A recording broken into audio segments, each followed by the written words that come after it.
All the Same, Only Different by Uma Krishnaswamy. We took the best of two worlds and made one world. Isabel Singh Garcia, Yuba City, California. Keep your eye on the penny, says Poppy, then let it spin.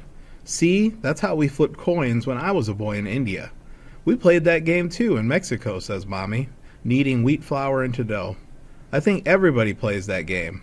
My penny, newly made in 1927, whirls in great round arcs, but my little brother Emilio's hands won't do as they're told. He laughs so hard that his penny tumbles badly. The next day, coming back from school, Emilio does not laugh. Instead, his voice quivers with trying not to cry. They teased me, he says. They wouldn't let me play. They said I'm not American. Mommy, I am American. Mommy washes his hot face. Mi hijo, be strong. You must be proud inside, proud of being Indian and Mexican and American all at once. I want to say it happens to me.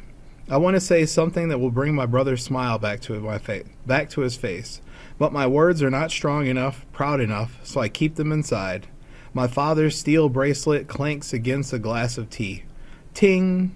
It is a proud sound. I ask Poppy, will you tell us a story? Tell us the one about why you cut your hair. And Poppy tells a story as long as his hair used to be. Once, long ago, when I first came from India to America, he says, I was a soldier in the Great War. I fought in the deserts of Africa and the fields of France. But the war ended, and you know that when there is no war, they don't need soldiers anymore. So I thought, I will go back to my home in India to be a farmer. But there was no more land to farm. I say, we know this story very well. The rains failed, says Poppy, and you know that when there is no rain, there is no work for farmers anymore. So I thought, I will go away, far away to Panama, to build a big canal. I say, Emilio's eyes are wide. But by the time I got there, says Poppy, the canal was built already, and they did not need workmen anymore. So I thought, I will go to America, to California, where they have big fields and need people to plow and plant and pick. So you walked to California? Cries Emilio, his frown melting like ice cream in the summer. And you walked, Poppy nods. I walked, and it got very hot. So I took my turban off, but the sun burned the hair right off my head. It never grew back so long again.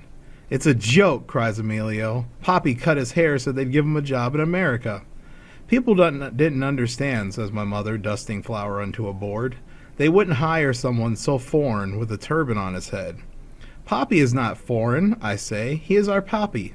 I pinch off a piece of dough. I roll it into small, soft, fat shapes. Are you making Indian rotis or Mexican tortillas? Asks Emilio. My father says, tortillas, and my mother says, rotis, at exactly the same time. That's how they are. They speak each other's thoughts. Rotillas, says Poppy. Torties. All the same, only different. I help Mommy roll the small round balls of dough into flat circles. Emilio takes a penny from the jar, he tumbles it around, and soon he's giggling. The next day is Sunday, the day all the Mexican Indian families in the valley gather to sing and pray. Then we spend a lazy afternoon around a table loaded with food, rotis, chicken curry, tortilla soup to bring a sizzle to your ears. Cool limeade to put the fire out. The chattering conversations of grandmothers and aunts weave a warm blanket around us. We toss our pennies. Emilio's getting better at this game. Look, he laughs, my penny shines like the sun.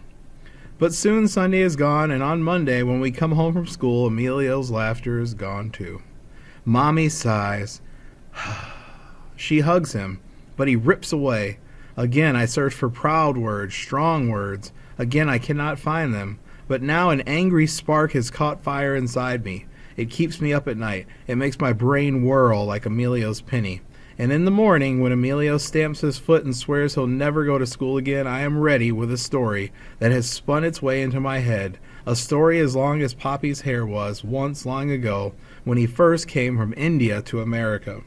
From the bowl on the kitchen table, I gather a piece of dough. I roll it into soft shapes.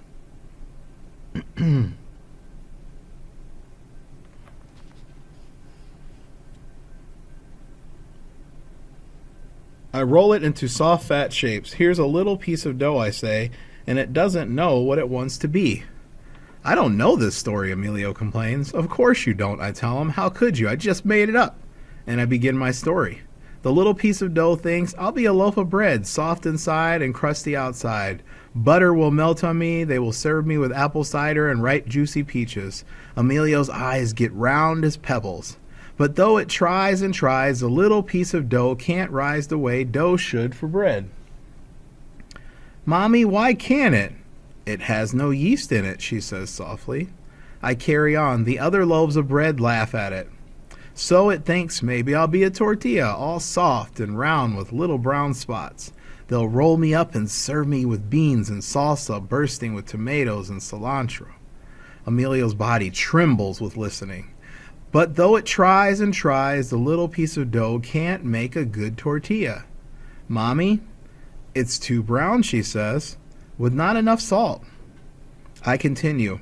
It thinks I'll be a roti, puffed up over a hot fire like a little pillow. I'll be delicious with potato curry and okra. They will serve me up with yogurt, creamy and cool. Emilio's still as summer night, but it isn't quite right for a roti, I say. Mommy, why not? It has lime in it, she whispers, and it's softer than roti dough. I pause. Nina, says Mommy, what does the dough decide to be? The kitchen fills with the sound of listening. A torti, I reply, or a rotilla, puffed up like a roti, soft as a tortilla, delicious with anything. Tortis, rotillas, rotis, tortillas, all the same, only different. Poppy says, the little piece of dough can rise up in the sky and be the sun if that's what it wants to do. Emilio feels in his pocket. Like my penny, he asks. My father gathers us all into the big warm circle of his hug. Like your penny, Putar. We listen to Emilio's silence, and in it are 10,000 little whispers of hope. Slowly he picks up his book bag. You coming? He asks me. And he heads for the door, reaching into his pocket as he goes, feeling for his shiny penny that can spin laughter. The end.